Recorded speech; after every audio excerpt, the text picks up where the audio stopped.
बच्चों नमस्कार, कैसे हैं आप लोग। आज हम पढ़ने वाले हैं रस। और रस किसे कहते हैं?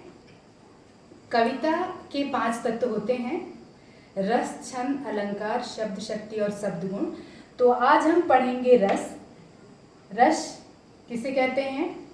रस काव्य को ही नहीं, नाटक, एकांकी, काव्य को सुनने, पढ़ने और देखने से पाठक, श्रोता और दर्शक को जो आनंद की अनुभूति होती है उसे रस कहते हैं। पाठक, श्रोता, दर्शक क्या है? पाठक मतलब पढ़ने वाला, श्रोता मतलब सुनने वाला, दर्शक मतलब देखने वाला। तो रस पूरे काव्य का, कविता का क्या होता है? ये उसकी आत्मा होती है। कविता की आत्मा होती है। रस के प्रकार अलग हैं और अंग अलग हैं। और रस की उत्पत्ति कैसे होती है? रस की उत्पत्ति होती है जब स्थायी भाव के साथ विभाव, अनुभाव और संचारी भाव का संयोग होता है तो रस की निष्पत्ति होती है। अब स्थायी भाव क्या है? ये जो 4 नाम आए हैं, स्थायी भाव मैंने इस क्रम में लिखा है: स्थायी भाव, संचारी भाव, विभाव और अनुभाव। सबसे पहले ये रस के अंगों को हम समझेंगे। रस के अंग 4 होते हैं, हमको ये याद रखना है। और रस के प्रकार कितने हैं? 10 हैं। ये दोनों ही बातें अलग अलग हैं। रस के अंग 4 हैं। तो सबसे पहले हम स्थायी भाव को समझेंगे। स्थायी भाव क्या है? स्थायी मतलब होता है स्थिर। जो भाव मानव हृदय में सदैव विद्यमान रहते हैं, जो भाव मानव हृदय में सदैव विद्यमान रहते हैं, उन भावों को हम स्थायी भाव कहते हैं। इसको हम दूसरे प्रकार से ये कह सकते हैं: स्थिर मनोविकारों को स्थायी भाव कहते हैं।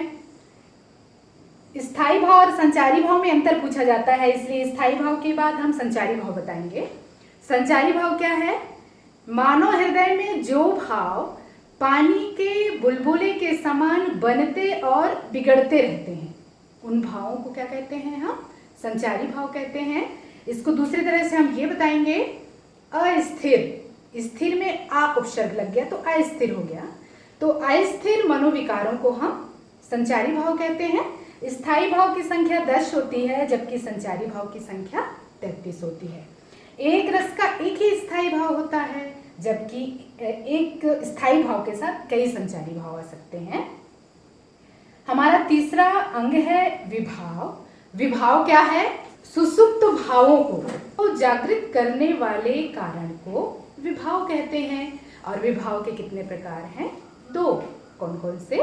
आलंबन विभाव और उद्दीपन विभाव। अब आलंबन क्या है और उद्दीपन क्या है? सबसे पहले हम आलंबन को समझें।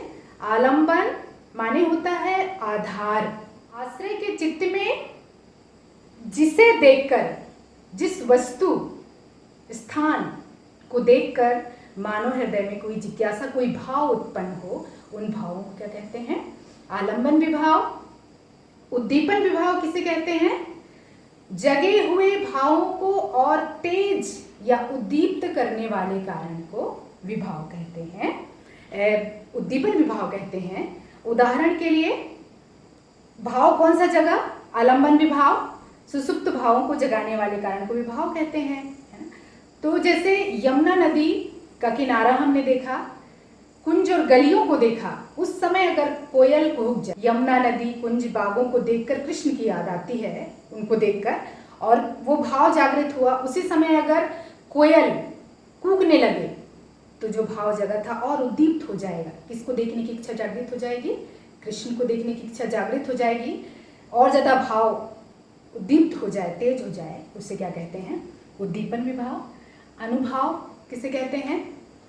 मनुष्य की शारीरिक बाह्य चेष्टाओं को अनुभाव कहते हैं। शारीरिक चेष्टा क्या है? मनुष्य के 2 भाव होते हैं, जैसे कविता के कला पक्ष और भाव पक्ष, वैसे ही मनुष्य के आंतरिक पक्ष और बाह्य पक्ष होता है।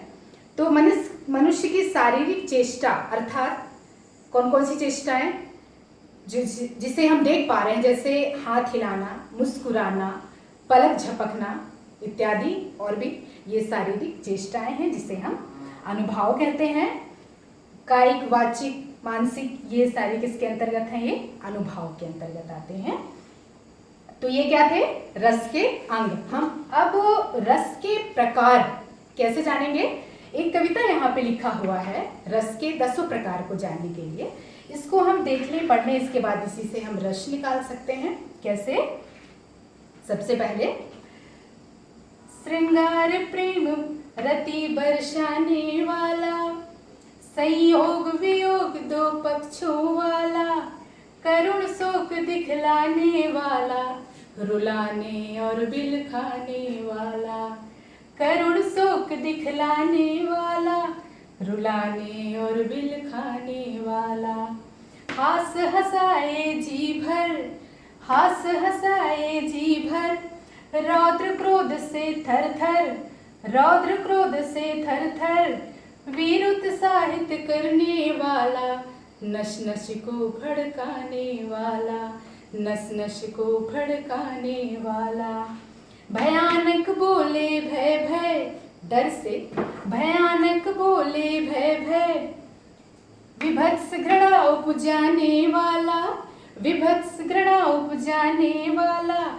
सड़ा गला दिखलाने वाला, सड़ा गला दिखलाने वाला, अद्भुत जाता चकित कर, अद्भुत जाता चकित कर, शांत निर्वेद बताने वाला, शांत निर्वेद बताने वाला, भक्ति वैराग जताने वाला, भक्ति वैराग जताने वाला, वात्सल वत्सल उपजाने वाला और कौतुक दिखलाने वाला, सूर वात्सल बतलाने वाला। तो क्या है? सूरदास जी ने वात्सल रस को उन्होंने बताया है 10वां रस, और वात्सल का स्थायी भाव होता है वत्सल। वत्सल मतलब पुत्र स्नेह। इसके अनुसार ही हम रस निकालेंगे। सबसे पहला हमारा आता है रसों का राजा, रसराज जिसे हम कहते हैं, श्रृंगार रस, और इसी में इसका स्थायी भाव भी है, क्योंकि हर रस का एक स्थायी भाव होता है। रस 10 हैं और स्थायी भाव भी 10 हैं। तो श्रृंगार रस का रति, जिसमें 2 पक्ष हैं, संयोग और वियोग 2 पक्ष। करुण शोक दिखलाने वाला करुण रस, करुण रस का स्थायी भाव क्या है? शोक है। हास हर्षाए जी भर, मतलब रस का नाम क्या है? हास्य रस, और उसका स्थायी भाव क्या है? हास। रौद्र क्रोध दिखलाने वाला, रौद्र क्रोध दिखलाने वाला अर्थात रौद्र रस का स्थायी भाव क्या है? क्रोध। वीर उत्साहित करने वाला, नश नश को भड़काने वाला अर्थात वीर रस का स्थायी भाव क्या है? उत्साह, जिसमें उत्साह ऐसी वीरता आती है कि नस नस फड़कने लगता है। भयानक बोले भय भय, भयानक रस है, इसका स्थायी भाव क्या है? भय या डर। विभत्स, विभत्स रस, इसका स्थायी भाव जुगुप्सा है या फिर घृणा है। इससे हम जानेंगे विभत्स घृणा उपजाने वाला, सड़ा गला दिखलाने वाला, मतलब सड़ा गला या कोई भी विचित्र वस्तु जिसको देखकर नाक भौहें चढ़ जाए, उसे क्या कहते हैं? विभत्स रस घृणा उत्पन्न होती है। अद्भुत जाता चकित कर, अद्भुत जाता चकित कर, तो अद्भुत का स्थायी भाव क्या है? आश्चर्य, जिसको चकित कहा गया है। शांत निर्वेद बतलाने वाला अर्थात शांत रस का स्थायी भाव क्या है? निर्वेद, जिसमें ज्ञान, भक्ति, वैराग्य इत्यादि हैं, इसलिए शांत रस का स्थायी भाव क्या है? निर्वेद। अब वात्सल, आखिरी सबसे अंत का जो रस है, 10वां रस, वो है वात्सल रस, और वात्सल रस का स्थायी भाव क्या है? वत्सल। वत्सल मतलब स्नेह। कैसा स्नेह? माता और पुत्र का प्रेम जिन भावों में जगे, वो क्या कहलाता है? वात्सल रस कहलाता है। अब हम सभी रसों को एक तरफ से इसी से निकाल कर लिखेंगे और उनके सबके अर्थ और उदाहरण, परिभाषा जानेंगे। इस वीडियो को लाइक करें, हमारे चैनल को सब्सक्राइब कर बेल आइकन जरूर प्रेस करें